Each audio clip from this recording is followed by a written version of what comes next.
अस्सलाम वालेकुम, this is Moid Pirzada. गुज़िश्ता 24 घंटे से एक बार फिर बहुत चर्चा हो रहा है, बहुत शोर मचा हुआ है कि माइनस इमरान खान फार्मूले के ऊपर बहुत तेजी से काम भी हो रहा है और पंजाब की हुकूमत को गिराने की, जहां पीएमएलक्यू पीटीआई की जॉइंट गवर्नमेंट है और परवेज इलाही चीफ मिनिस्टर है, उस हुकूमत को गिराने की भी बहुत कोशिश हो रही है। ऐसा क्यों है? इसके अगराज व मकासद क्या है? ये ऑब्जेक्टिव्स क्या हैं? इसकी जरूरत क्यों महसूस की जा रही है? इसका बैकग्राउंड क्या है? इसकी अहमियत क्या है? और इसकी इम्प्लीकेशंस क्या होंगी पाकिस्तान की पॉलिटिक्स के लिए, डेमोक्रेसी के लिए और सबसे बढ़ के खुद पाकिस्तान की रियासत के लिए? उस पर मैं बात करना चाहूंगा। लेकिन पहले थोड़ा सा मैं जिक्र कर दूं इस चीज का कि मेरे एक बहुत अच्छे फ्रेंड हैं, बड़े वेल मीनिंग शख्स हैं, बड़े पढ़े लिखे हैं, सिविल ऑफिसर हैं, सिविल सर्वेंट हैं, बड़े सीनियर ऑफिसर हैं। उन्होंने मुझसे कल ये कंप्लेंट की बाकायदा कि भाई तुमने अपने आप को बिल्कुल पाकिस्तान के मीडिया में तुम्हारी पोजीशन जो है वो न्यूट्रल नहीं रही। क्योंकि लफ्ज़ बड़ा कंट्रोवर्शियल हो चुका है, लेकिन उनका मतलब बिल्कुल इसको एक बिल्कुल बैलेंस तरीके से उन्होंने कहा कि भाई तुम न्यूट्रल नहीं लगते हो और तुम महज इमरान खान का जो बयानिया है, पीटीआई का जो बयानिया है, जो लेंस है, उसी से पूरी पाकिस्तानी पॉलिटिक्स को देख रहे हो। और जो अपोजिंग साइड है इमरान खान की, जो पीडीएम का अलायंस है, या इमरान खान के जो ओपोनेंट्स हैं, या इमरान खान के जो एक अदरवाइज ओपोनेंट्स हैं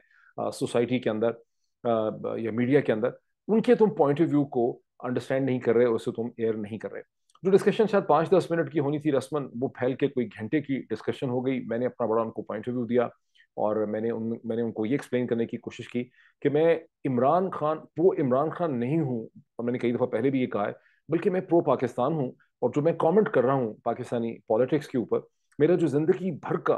तजर्बा है, मल्टी डिसिप्लिनरी एक्सपीरियंस है मेरा, एक हॉस्पिटल लाइफ का, एक डॉक्टर की हैसियत से, मेडिकल स्टूडेंट की हैसियत से,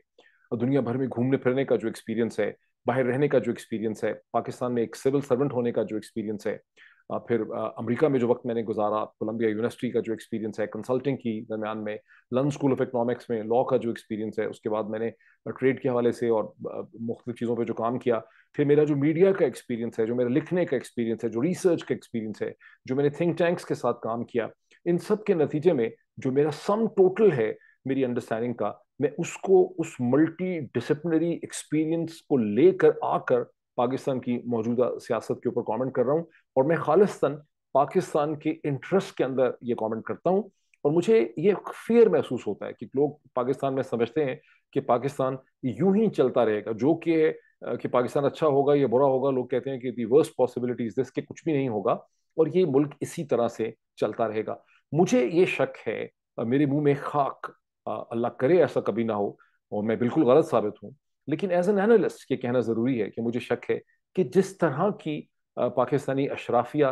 ब्लंडर आफ्टर ब्लंडर कर रहे हैं, पाकिस्तानी पॉलिटिक्स में पोलराइजेशन है, इनकम इनक्वालिटी है, तबकाती कशमकश है, एथनिक फॉल्ट लाइंस हैं, सोल्यूशंस हैं नहीं हैं, इंपोर्ट्स बहुत ज़्यादा हैं, एक्सपोर्ट्स बिल्डअप नहीं हो रही, टैलेंट पूल नहीं है, नए सूबे नहीं बने, एनर्जी का मसला सॉल्व नहीं हो रहा, पानी का मसला सॉल्व नहीं हो रहा, डैम नहीं बन पा रहे, इंडिया के साथ जो एग्जिस्टेंशियल कॉन्फ्लिक्ट है उसके बारे में उसका कोई हल नहीं निकल पा रहा, इंडिया के साथ एंगेजमेंट नहीं हो पा रही, वेस्ट के साथ एंगेजमेंट नहीं हो पा रही, चाइना और यूनाइटेड स्टेट्स के दरमियान जो एक बैलेंस रिलेशनशिप हमें इख्तियार करना चाहिए था दोनों ब्लॉक्स में, वो हम नहीं कर रहे। तो जब हम इन सारी चीज़ों को, इंटेंशंस और पुल्स को मैं देखता हूँ, तो मुझे पाकिस्तान के सर के ऊपर बहुत ज़्यादा खतरात मंडलाते नजर आते हैं। मुझे लगता है कि पाकिस्तान का जो एग्जिस्टेंशियल थ्रेट है, एनी स्टेट, मैंने एक दफा पढ़ा था एक पॉलिटिकल साइंस के ट्रीटाइज में, एक बुक में, कि कोई भी स्टेट जो दुनिया में एग्जिस्ट करती है,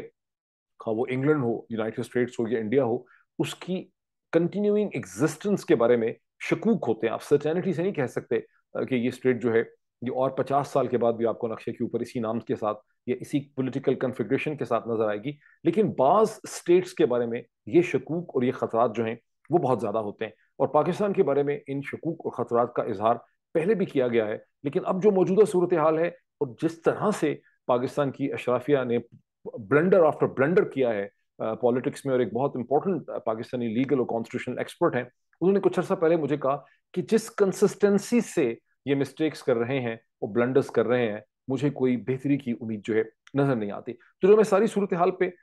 देखता हूँ, तो मैंने अपने फ्रेंड को ये कहा कि मुझे पाकिस्तान का जो वजूद है, खुदा न खास्ता अगर ये मिस्टेक्स अशराफिया की ऐसे ही जारी रही, तो मुझे अगले आने वाले सालों में 10-15-20 बरस में पाकिस्तान की जो इंटेग्रिटी है, जो उसकी सॉवरेनिटी है इस रीजन के अंदर, मुझे उसके लिए शदीद खतरात और रिस्क जो हैं नजर आते हैं। और मैं जब अपना एनालिसिस ऑफर करता हूँ तो मैं इन तमाम चीज़ों को मद्देनजर रखकर एक बेहतरी की तरफ कंट्रीब्यूट करने के लिए एनालिसिस करता हूँ। तो बड़ी हमारी एक डिटेल इस पे डिस्कशन हुई इस हवाले से। जो मिस्टेक्स उन्होंने कहीं उसमें उन्होंने असद उमर का भी कहा कि उनको हटाना नहीं चाहिए था। उनका एक ख्याल था कि आजम खान जो PSPM थे, प्राइम मिनिस्टर के secretary to the prime minister of Pakistan, जो उनके वो जो थे वो एक 1.5 इंच की उन्होंने मस्जिद बनाई हुई थी। उनका पंजाब की जो सीनियर ब्यूरोक्रेसी है उसके साथ उनकी कोई कम्युनिकेशन नहीं थी, कोई लिंक नहीं था, कोई अंडरस्टैंडिंग नहीं थी उनको सिंध और पंजाब के मामला की, लार्जर इशूज की। और वो इमरान खान के आईज और ईयर्स से जिसकी वजह से बड़ी पॉलिटिकल मिसमैनेजमेंट हुई। उस्मान बुजदार को लगाने का जो फैसला था, फिर उस्मान बुजदार के साथ कंटिन्यू करने का जो फैसला था, ये भी जो है ये बहुत बड़ा ब्लंडर था। और इस तरह की बहुत सी चीजें, और right man for the right job नहीं लगाया गया। मुख्तलिफ जगहों पे कौन चीफ सेक्रेटरी लगे, कौन IGP लगे, कौन प्रोविंशियल सेक्रेटरी लगे, कौन फेडरल सेक्रेटरी लगे, इन तमाम चीजों के हवाले से उनका एक बड़ा एतराजात का पलंदा था। तो बहरहाल उनसे तो जो बहस मेरी हुई, मैं समझता हूँ कि जो क्वेश्चन उन्होंने रेज किया regarding the question of neutrality from a television anchor या मीडिया पर्सन से जो एक्सपेक्ट की जाती है, ये एक बड़ा जेन्युइन क्वेश्चन और कंसर्न है जो सिर्फ उनके जहन में नहीं है। सैकड़ों हजारों लोग जो हैं उनके पास इसी किस्म का आर्गुमेंट होता है। वो ये आर्गुमेंट दोहराते भी हैं। हुकूमत वक्त जो है PDM की पार्टीज वो भी इसको दोहराती रहती हैं। बहुत से लोग इसको सोशल मीडिया पे भी रिगर्गिटेट करते हैं। कई दफा लोग मुझे टेक्स्ट भी करते हैं, और मैं इस क्वेश्चन को इस स्टेज पे एड्रेस करना चाहता हूं before I go to what is happening in the last 24 hours. देखिए, इसके अंदर 2-3 असम्पशंस हैं बड़ी फ्लॉड किस्म की। एक असम्पशन ये है जिसमें लोगों ने मीडिया की तमाम जो डिफरेंट ब्रांचेस और डिविजन्स हैं, जिसमें डिफरेंट रोल्स हैं, उनको मिक्स करके, मिक्स एंड मिश यानी मिश मैश बना के वो समझते हैं कि मीडिया का प्रिंसिपल रोल जो है वो एक रिपोर्टर का रोल है, एक बीट रिपोर्टर का रोल है, जो अपनी बीट के अंदर होने वाली जो डेवलपमेंट्स हैं कि आज कोर्ट में क्या हुआ, या आज ब्रीफिंग में फॉरेन ऑफिस की क्या हुआ, ये सड़क पे हादसा हुआ टैंकर का तो इतने लोग जख्मी हो गए या जाँ बहक हो गए। तो रिपोर्टर का काम है कि या तो अपने अल्फाज के जरिए, या अपने कलम के जरिए, या अपने कैमरा के जरिए जो है वो हालात और वाकयात को रिपोर्ट करे इन अ वेरी ऑब्जेक्टिव फैशन, और उसके अंदर अपना कोई कमेंट और तबसरा या अपना एंगल और अपना बायस जो है वो उसके अंदर ऐड ना करे। ये जो बेसिक मिसअंडरस्टैंडिंग है, वैसे तो इस वक्त इस मिसअंडरस्टैंडिंग से कहना ये भी जरूरत है कि इस वक्त तो पाकिस्तान में हालात इतने पेचीदा हो चुके हैं, इतने मुश्किल हो चुके हैं कि जो बेसिक रिपोर्टिंग है, जैसे इमरान खान के जलसे को कैमरे के लेंस से दिखाना, उसका यूट्यूब पे देखे जाना, टेलीविजन चैनल्स का लाइव कवरेज करना, या इमरान खान के प्रोग्राम्स, आपने देखा कि समीर रहीम साहब के साथ उन्होंने प्रोग्राम किया, एक डिस्कशन की, जो इस वक्त एक बैंड चैनल है बोल में, और बहुत से चैनल्स और भी थे, मैं इसमें बिल्कुल वाकिफ हूँ इस चीज़ से। लेकिन सब चैनल जो हैं वो डर रहे थे कि अगर इमरान खान साहब के साथ एक TV प्रोग्राम किया तो कहीं हम भी ऑफ एयर ही ना हो जाएं, जिस तरह से AR हुआ था, जिस तरह से बोल हुआ है। तो एक हर तरह से इस वक्त एक रिपोर्ट करने पे, यानी ये जो फैक्ट्स हैं कि इमरान खान क्या कहते हैं, इमरान खान के जलसे में कितने लोग हैं, क्या वहां समा था, वहां क्या बात हो रही थी, उसकी जो एक फैक्चुअल रिपोर्टिंग कम्युनिकेशन है, वो भी इस वक्त हुकूमत ने उसके ऊपर भी कदगने लगाई हुई हैं, उसको बहुत ज्यादा रिस्ट्रिक्ट किया है। और मेरा तो ख्याल है कि कोई अल्फाज ही ऐसे नहीं है जो इस सूरत हाल को इस वक्त डिस्क्राइब करें। ऐसा कब हुआ है कि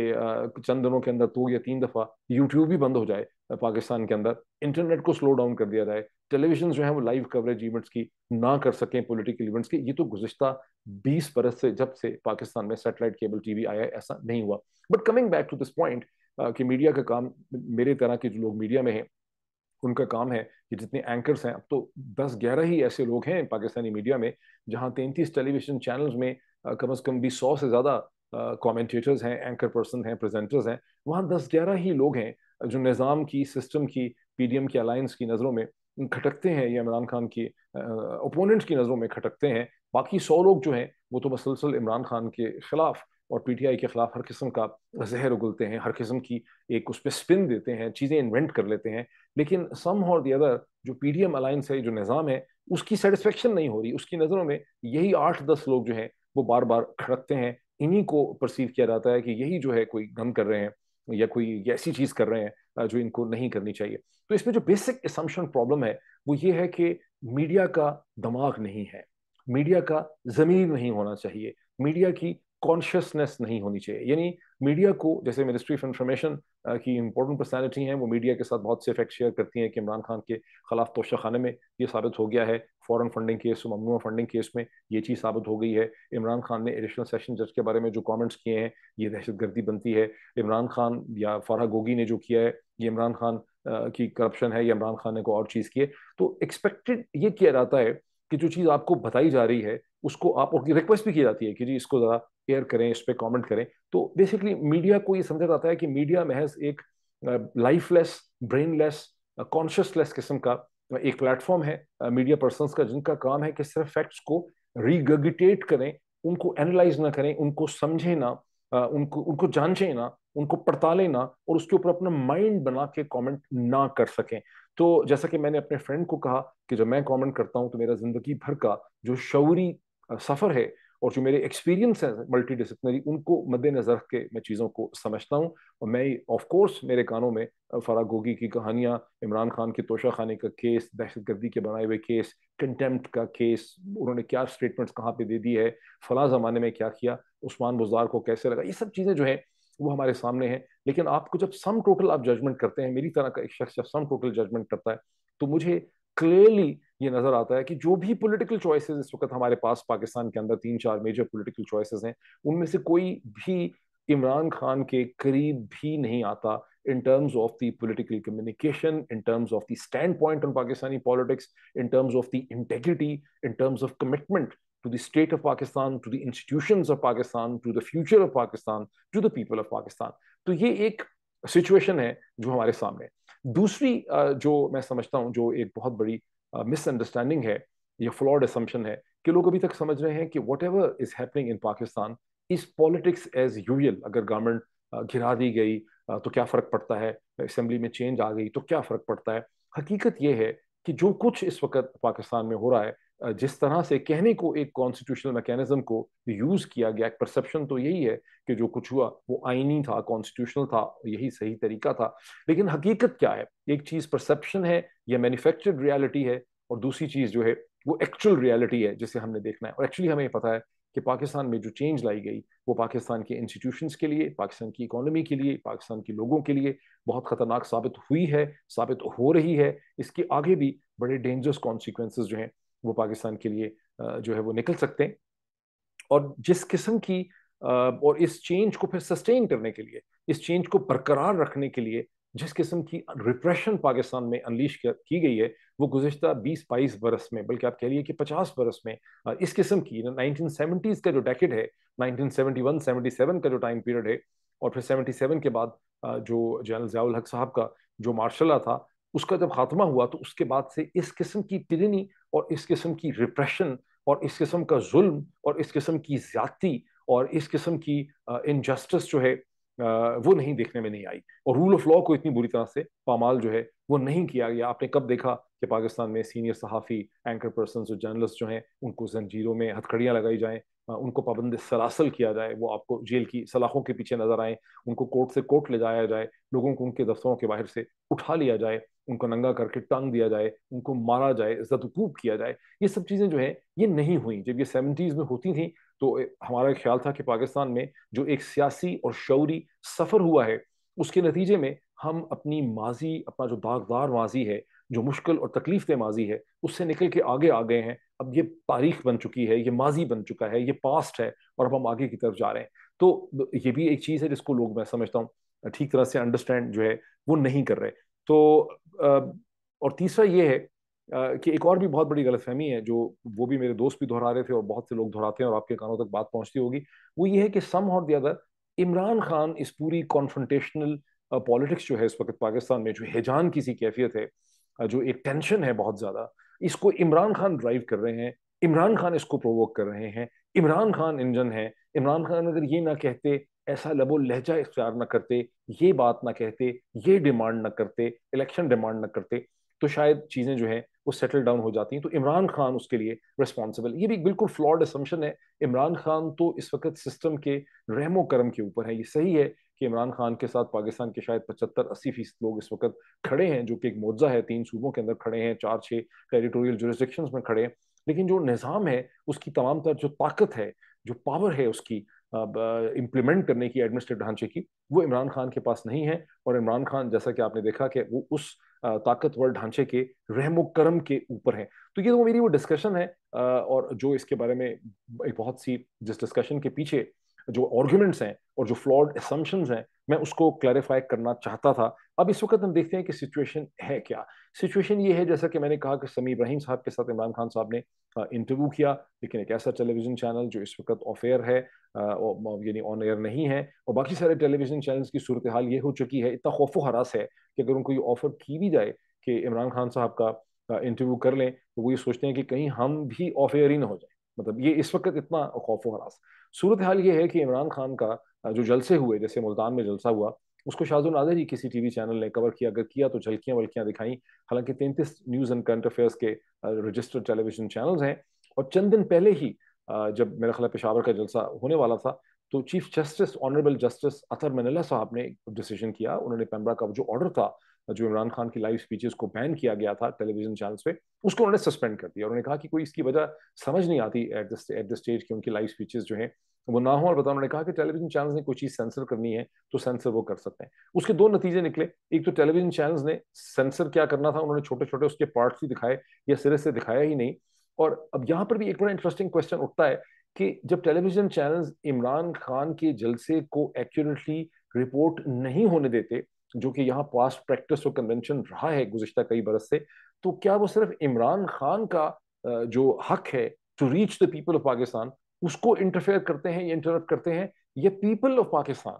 पाकिस्तान के लोगों का जो राइट टू इंफॉर्मेशन है अंडर आर्टिकल 19, जहां एक ऐसा लीडर जिसको वो ढूंढ ढूंढ के सर्च कर रहे हैं उसकी बातें सुनने के लिए, उसकी जो खबर उन तक नहीं पहुंचने देते, तो क्या फिर वो जो है लोगों के हक को मारते हैं। और फिर जबकि हाई कोर्ट ऑर्डर दे चुकी है, तो टेक्निकली स्पीकिंग मुझे ऐसा लगता है कि टेलीविजन चैनल्स जो है ये एक तरह से कंटेम्प्ट ऑफ कोर्ट कर रहे हैं। कोई और बात है कि इनको कोई पकड़ेगा नहीं इसमें। डॉन का एडिटोरियल था, ये एक न्यूज एनालिसिस था बड़ा इंटरेस्टिंग, जिसमें उन्होंने ये कहा, बड़ा इंटरेस्टिंग ये कमेंट कमिंग फ्रॉम डॉन, कि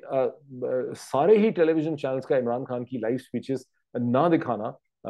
डिस्पाइट द फैक्ट कि ये टेलीविजन चैनल कभी भी किसी चीज पे इनका आपस में एग्रीमेंट नहीं होता, कंसेंसस नहीं होता, हर वक्त लड़ाई होती है, लेकिन इस एक नुक्ते पे इन सब का जो इकट्ठा हो जाना है, उससे देख के ऐसा लगता है कि कोई ऐसी ताकत है जो इनको मजबूर करती है कि ये ऐसा ना करें। तो ये इस वक्त की हमारे सामने सूरत हाल है कि इमरान खान के ना तो जलसे दिखाए जा सकते हैं, ना उनका लाइव, ना उनका टेलीविजन प्रोग्राम रिकॉर्ड हो सकता है। और जब उनके जलसे होते हैं, जैसे कल उनका जलसा होगा गुजरांवाला में सैटरडे के दिन, तो उस वक्त यूट्यूब भी देखना, उसको यूट्यूब भी बंद हो जाता है। और उसमें ये खबर आई है, मैंने पढ़ा है कि पीटीए ने, पाकिस्तान टेलीकम्युनिकेशन अथॉरिटी ने, कोई कैनेडियन सॉफ्टवेयर खरीदा है जिसके जरिए आप एक स्पेसिफिक टाइम के ऊपर पूरे के पूरे यूट्यूब जो है उसको आप ब्लॉक कर सकते हैं। अच्छा, ये क्या है? ये कंटेम्प्ट ऑफ कोर्ट है, ये कंटेम्प्ट है of the constitution of Pakistan. PTA से पूछेंगे, वो कहेंगे हमें पता ही नहीं, इंटरनेट खुद से बंद हो गया है। ये आर्टिकल 19 और 19A जो है उसकी खुलम खुला खिलाफ वर्जी है, अदालतों के फैसलों की खिलाफ वर्जी है, पाकिस्तान के लोगों की तौहीन है। लेकिन हो रहा है, कोई पूछने वाला नहीं है। एयरवाई न्यूज पता नहीं कितने हफ्ते बंद रहा, सिंध हाई कोर्ट ने 3 दफा कहा कि उसको खोल दें, लेकिन पैमरा कहता रहा कि हमें बंद नहीं किया हुआ, केबल को ऑपरेटर कहते रहे हमें पता नहीं है कैसे बंद है। तो ये इस किस्म की एक सूरत हाल जो है वो डेवलप हुई है, जिसका मकसद ये है कि इमरान खान को लोगों तक ना पहुंचने दिया जाए, इमरान खान को लोगों के जहनों से महव कर दिया जाए, डिसअपियर कर दिया जाए, इमरान खान को इमरान खान की पॉलिटिक्स को लोगों के जो जज्बात या उनकी परसेप्शन है उसके से डिस्कनेक्ट कर दिया जाए, और एक नई रियलिटी जो है उसे उसे मैन्युफैक्चर किया जाए।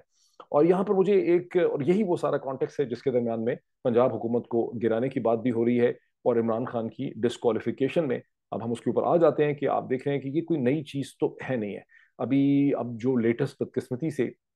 जिस तरह से in the infinite wisdom of the Islamabad high court जो चार्जेस फ्रेम करने का फैसला हुआ है, इसको हम पीछे के जो वाकयात हैं, ये और एन मुमकिन है कि अदालत के पास वैलिड टेक्निकल या लीगल रीजंस हों अपनी अपनी दांस में, लेकिन जब हम इसको पॉलिटिकल लेंस से देखते हैं तो हमें नजर आता है कि पीडीएम के हुकूमत और अलायंस के शुरू से ही कोशिश रही है, गुज़िश्ता कई हफ्तों से ही कोशिश मसलसल चल रही है कि इमरान खान कोई ना कोई ऐसा एक्सक्यूज मिल सके, कोई ना कोई ऐसा बहाना मिल सके कि इमरान खान को टेक्निकली नॉकआउट करें, उसको लीगली निकालें पाकिस्तानी पॉलिटिक्स से, ताकि वो अगले चंद बरस के लिए, 5 बरस के लिए पाकिस्तान के इलेक्शन में पार्टिसिपेट ना कर सकें। सबसे पहले चर्चा था फॉरेन फंडिंग केस का, ममनुआ फंडिंग केस का बेतहाशा चर्चा हुआ कि इसमें तो इमरान खान डिस्क्वालीफाई होंगे ही होंगे। इसके लिए अल्टीमेटली फुल कोर्ट का बेंच बैठ जाएगा, उसमें 5 वर्सेस 9 हो जाएगा और इमरान खान डिस्क्वालीफाई वहां पे होंगे ही होंगे।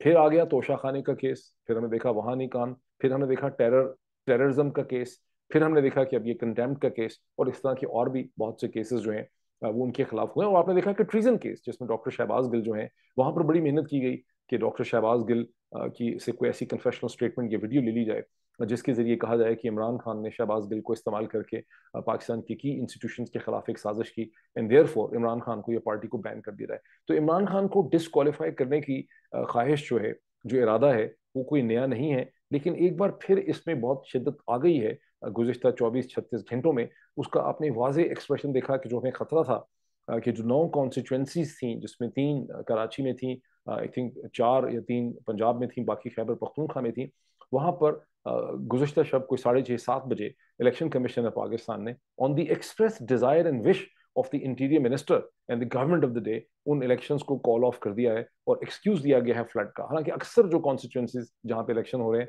वहां फ्लड की कैफियत जो है नहीं है। एक्सक्यूज ये दिया गया है कि चूंकि जो महकमा, जो लोग हैं, जो ह्यूमन रिसोर्स है, जो लोग हैं, उन्होंने जिन्होंने इलेक्शन करवाना है, उनको फ्लड रिलीफ ऑपरेशन में काम करना है, इसलिए इलेक्शन जो है वो नहीं हो सकते। दूसरी तरफ हम देख रहे हैं कि जनरल इलेक्शन कराने का भी कोई इरादा नहीं है। जब ये पीडीएम का अलायंस आया था तो उस वक्त तो ऐसा लगता था चंद हफ्तों में, चंद दिनों में इलेक्शन हो सकते हैं। मैं कल अपने कमरे की सफाई कर रहा था, कागज फेंक रहा था, तो मेरे सामने पुरानी इलेक्शन कमीशन पाकिस्तान का पॉइंट ऑफ व्यू आया सुप्रीम कोर्ट के सामने कि अभी हम 3 महीने में नहीं करा सकते, लेकिन हम अक्टूबर तक इलेक्शन जो है वो करवा सकेंगे। लेकिन आप देख रहे हैं कि जैसे जैसे इमरान खान की पॉपुलैरिटी विजिबल होती है, वैसे वैसे कुछ ऐसा माइंड बनता नजर आता है कि इलेक्शन करवाने ही नहीं है जब तक कि हम इमरान खान का कोई हल नहीं निकाल लें, कोई सोल्यूशन ना ढूंढ सकें।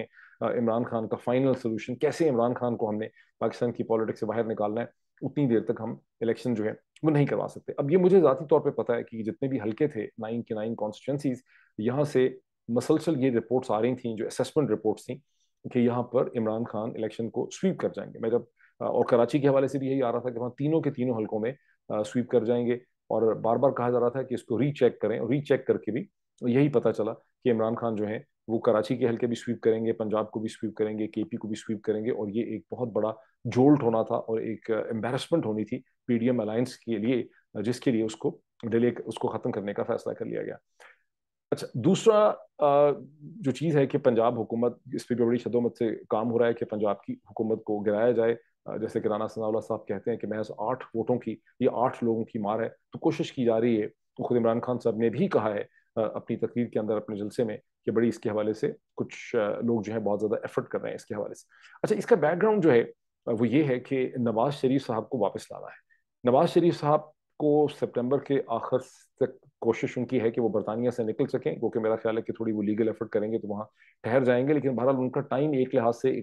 है कि 25-26 सितंबर तक उनको वहाँ से निकलना चाहिए था। क्या वो वहीं मैनेज कर लेंगे अपने आप को, या यूएई चले जाएंगे, सऊदी अरेबिया चले जाएंगे, ये तो अब देखना पड़ेगा। बिकॉज जो एक्सपेक्टेशंस थी नवाज शरीफ साहब की, पीएमएलएन की, कि वो वापस आएंगे और वो एक बहुत बड़े क्राउड पुलर होंगे, वो उनको लग रहा है कि पूरी नहीं हो सकेंगी। अब एक उसमें थिंकिंग ये है कि अगर पंजाब की हुकूमत फॉल कर जाए तो ना सिर्फ उनको लाहौर एयरपोर्ट के ऊपर बहुत हीरोज वेलकम मिल सकेगा, वो लैंड करेंगे, बल्कि वो जो क्राउड पुलिंग इफेक्ट है, वो जो मैजिकल इफेक्ट है, वो तभी होगा जब पंजाब हुकूमत जो है वो पीएमएलएन के कंट्रोल में होगी। क्योंकि नवाज शरीफ साहब ने कभी भी जो क्राउड पुलिंग एक्सरसाइज उन्होंने जो लास्ट टाइम जनवन की थी, खुद से की थी, बगैर इंतजामिया के और पंजाब हुकूमत की मदद के बगैर की थी, तो वो उन्होंने 2007 और 2008 में की थी। उसके बाद माफ कीजिएगा, 2013 का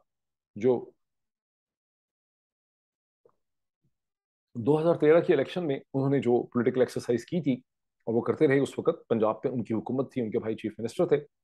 और फिर 2017 में जब उन्होंने अपनी कैंपेन की अक्रॉस द जीटी रोड के मुझे क्यों निकाला, उस वक्त भी शहबाज शरीफ साहब पंजाब के चीफ मिनिस्टर थे, उनकी अपनी गवर्नमेंट थी। तो अब इस स्टेज पे नवाज शरीफ साहब को अब इतना एतमाद नहीं है, क्योंकि जिस तरह से नवाज शरीफ साहब हैं उसी तरह से मोहतरमा मरीम नवाज साहब हैं। और आपने देखा और हम सब देख रहे हैं कि मोहतरमा मरीम नवाज साहिबा का जो मैजिकल इफेक्ट है वो बढ़ नहीं रहा, बल्कि कम से कम होता चला जा रहा है। तो एक बहुत बड़ा खतरा ये भी है कि अगर नवाज शरीफ साहब आते भी हैं और पंजाब का एक टूर करते हैं, तो उनको वो रिस्पॉन्स के रिसेप्शन नहीं मिलेगा, और ये आखिरी तुर्प का पत्ता है, कार्ड है, जो ज़ाया हो जाएगा। इसलिए पंजाब की हुकूमत को गिराना जो है वो इस वक्त निज़ाम की एक बहुत बड़ी ज़रूरत है। अब यहाँ से मुझे एक बड़ा इंटरेस्टिंग वाकया याद आता है कि हम कहीं एक चाय की दुकान पे बैठे हुए थे, अमेरिका से अभी अभी कोई डॉक्टर साहब आए हुए थे रेजिडेंसी वगैरह कंप्लीट करके। तो बात हो रही थी, उन्होंने कहा मैं तुम्हें बताता हूँ कि रियलिटी में और परसेप्शन में क्या फ़र्क होता है, यानी। तो उन्होंने वो लड़का जो चाय वाला था उसको बुलाया, जो वहाँ फिर रहा था सफाई वाला, जिसने अपने ऊपर एक कंधे पे कपड़ा सा रखा हुआ था। उसको कहा ये टेबल टेबल पे चाय गिरी हुई थी, कुछ मक्खियां बैठी हुई थी, पानी गिरा हुआ था। वो क्या टेबल गंदा है। तो उसने वो अपना कपड़ा जो गंदा सा था वो उसने उतारा और टेबल उसने साफ करके चमका दिया। तो अभी वो लड़का वापस जा रहा था, कपड़ा उसने रखा, मुंह भी अपना उसने साफ किया कपड़े से। तो वो डॉक्टर साहब ने उसको कहा कि यार ये चाय का प्याला भी गंदा है, जो चाय का प्याला रखा था उसने। तो लड़का वापस आया, उसने वही कपड़ा अपना वाला गंदा उतारा और चाय का प्याला भी उसने उससे साफ कर दिया। तो उन्होंने मुझे उस वक्त कहा कि देखो इसकी जो परसेप्शन में सफाई हो गई, हम जानते हैं कि इसने सिर्फ गंद मचाया है, पहले से ज्यादा गंदा करके चीजों को चला गया है। पाकिस्तान के इंतजामी ढांचे की इस वक्त जो सारी कोशिश है और जो उनकी थिंकिंग है, उनकी जो फिलॉसफी है, वो ये कि चीजों को मैनेज करके रियलिटी को मैन्युफैक्चर किया जाए। जैसे किया जा रहा है। टेलीविजन चैनल्स को आपने डंडा दे दिया है, उनको सख्ती कर दी है उनके ऊपर। आप यूट्यूब बंद कर सकते हैं, आप लोगों को गिरफ्तार कर सकते हैं, उनको डरा धमका सकते हैं। आप इलेक्शंस मैनेज कर सकते हैं, आप इलेक्शंस डिले कर सकते हैं, आप इलेक्शंस को लटकाते चले जा सकते हैं। पंजाब की हुकूमत चली गई है तो दोबारा गिराने की बात कर सकते हैं। This is all manufacturing of reality. Elections इसलिए नहीं कराए जाते कि आप रियलिटी को मैन्युफैक्चर करें। इलेक्शंस इसलिए कराए जाते हैं डेमोक्रेसीज के अंदर, पॉलिटिकल सिस्टम में, कि आप एक पॉलिटिकल जेन्युइन पॉलिटिकल लेजिटिमेसी पैदा करते हैं एक लीडरशिप के गिर्द, जो अपने एक बयानिए के साथ इलेक्ट होकर आता है, ताकि जो मुश्किल फैसले करने हो उस मुल्क को, रियासत को, मईशत को आगे चलाने के लिए। जैसे कि इमरान खान ने पेंडेमिक के दौरान आपने देखा कि बहुत ही मुश्किल फैसले किए, जब पाकिस्तान का तमाम पढ़ा लिखा तबका, तमाम पॉलिटिकल जमातें, यही पीएमएलएन, यही PPP, intelligentsia, doctor, health community, सब कहते थे टोटल लॉकडाउन कर दें, बंद कर दें शहरों को। तो इमरान खान वो, और बार बार इसके हवाले से मीटिंग होती थी, और आपको याद होगा कि इमरान खान बार बार अपेयर होते थे और लोगों को कहते थे कि हम टोटल शटडाउन, टोटल लॉकडाउन नहीं कर सकते, हम सिर्फ पार्शल करेंगे। उसकी वजह है कि जितने लोग पेंडेमिक से मरना है उन्होंने, उससे कहीं ज्यादा लोग जो हैं वो सप्लाई चेन की डिसरप्शन से, जॉब खत्म हो जाने से, पैसा खत्म हो जाने से, बिजनेस के बैठ जाने की वजह से लोगों की जो है उनका नुकसान होगा, उनकी डेथ होगी, उनकी लाइफ जो है वो डिस्ट्रॉय हो जाएंगी। और वक्त ने साबित किया कि वो इंतहाई जो अनपॉपुलर डिसीजन था इमरान खान का, जिसको सिर्फ एक बोल्ड और मजबूत शख्सियत ही वो फैसला उठा सकती थी। जिस तरह से पोस्ट बालाकोट जब हिंदुस्तान ने एयर स्ट्राइक की एबटाबाद के करीब, तो इमरान खान जैसी मजबूत शख्सियत अगर उस वक्त पाकिस्तान की प्राइम मिनिस्टर ना होती, तो मैं आपको कसम खा के कहता हूं कि किसी में यहाँ से काउंटर रिस्पॉन्स जो है, मेरे पूरा एनालिसिस है कि काउंटर रिस्पॉन्स करने की यहाँ से कंसेंसस नहीं होना था, हिम्मत नहीं होनी थी, और पाकिस्तान ने इस नए स्ट्रेटेजिक रीसेट को, जो कि अमेरिका, हिंदुस्तान और बरतानिया चाहते थे, उसे एक्सेप्ट कर लेना था। तो इस वक्त जो सारी कोशिश हो रही है कि इमरान खान को निकाला जाए पॉलिटिक्स से, ये बड़ी पहले तो ये वर्क नहीं करेगी, ये वर्क नहीं कर सकती, बिकॉज वो सारा पॉलिटिकल ढांचा जो है, उसकी लेजिटिमेसी जो है वो खत्म हो जाएगी। और अगर ऐसी चीज खुदा खासा वर्क कर जाए, तो उसके बड़े डेंजरस कॉन्सिक्वेंसेस निकलेंगे, और वो डेंजरस कॉन्सिक्वेंसेस जो हैं वो मेरे माइंड में होते हैं हर दफा जब मैं बैठता हूँ यूट्यूब का एनालिसिस करने के लिए। Thank you so much.